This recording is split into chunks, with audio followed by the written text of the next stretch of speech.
يا أخوان لا تتمنوا ما فضل الله به بعضكم على بعض، للرجال نصيب مما اكتسبوا وللنساء نصيب مما اكتسبوا.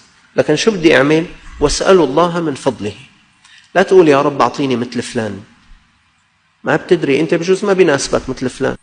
أنت لا تقول يا رب أعطيني مثل ما فتحت على فلان افتح عليه.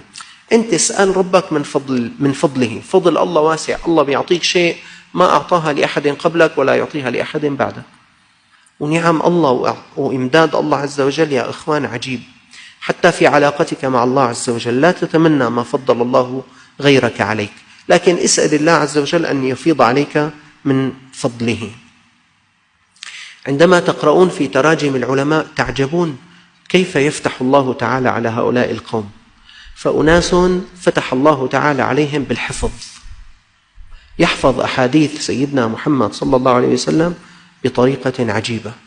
ذكروا عن الإمام البخاري قال سافر إلى العراق فأراد أهل العراق اختباره، قالوا بأنه جاءكم أمير المؤمنين في الحديث فتعالوا نختبره. كان العلماء هيك مع بعضهم البعض، مو كل ما واحد قالوا عنه عالم خلص يصفقوا له، يفحصوه. فجاء الإمام البخاري فكانوا 10 جالسوه، قال كل واحد بيناتنا يسأله عن حديث يقلب إسناده مع متنه، يعني بيخربط له سند الحديث الطريق الذي وصل إلينا به مع المتن. فجاء أول واحد قال يا إمام والله نريد نسألك شيء. قال تفضلوا.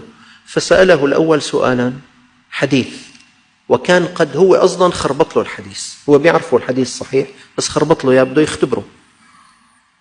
الإمام البخاري سمع قال لا أعرفه، الحديث الأول ما بعرفه. قال طيب في عندي حديث ثاني. جاء قال له الحديث الثاني قال لا أعرفه. الثالث لا أعرفه. الرابع حتى سأله 10 أحاديث كل ذلك يقول البخاري لا أعرفه، ماني سمعان بها الحديث. قال له خير. الثاني العالم الثاني قال أنا كمان عندي. قال تفضل. قال فقرأ له 10 أحاديث مقلوبة الأسانيد والمتون كل ذلك والبخاري يقول لا أعرفه. الثالث الرابع الخامس 10 قروا له 100 حديث كله يقول لا أعرفه. قال لما انتهوا التفت إلى الأول وقال له أما حديثك الأول وروال الحديث خطأ مثل ما رواه الرجل. قال له فصوابه صلح له الحديث، وأما حديثك الثاني روال الخطأ وبعدين صلح له الحديث.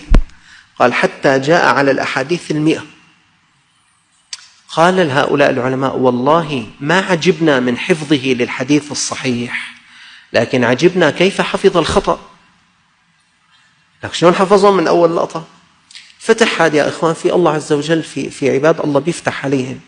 أنا لي صديق إمام مسجد وهو ضرير لا يبصر.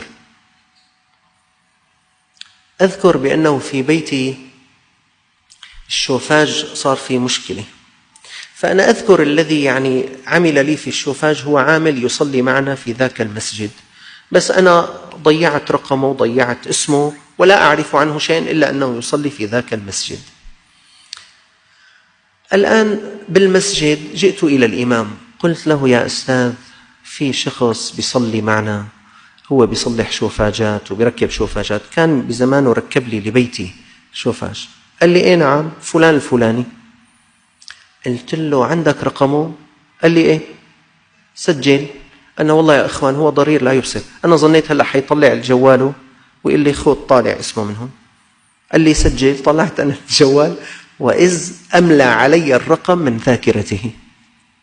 الله أكبر، أنا نسيت اسم الرجل فضلا عن فقدي لأرقام هواتفه. الرجل حافظ اسمه وحافظ رقم هاتفه. في فتح الله عز وجل يفتح على أناس بالحفظ، في ناس الله عز وجل يفتح عليهم بالفهم.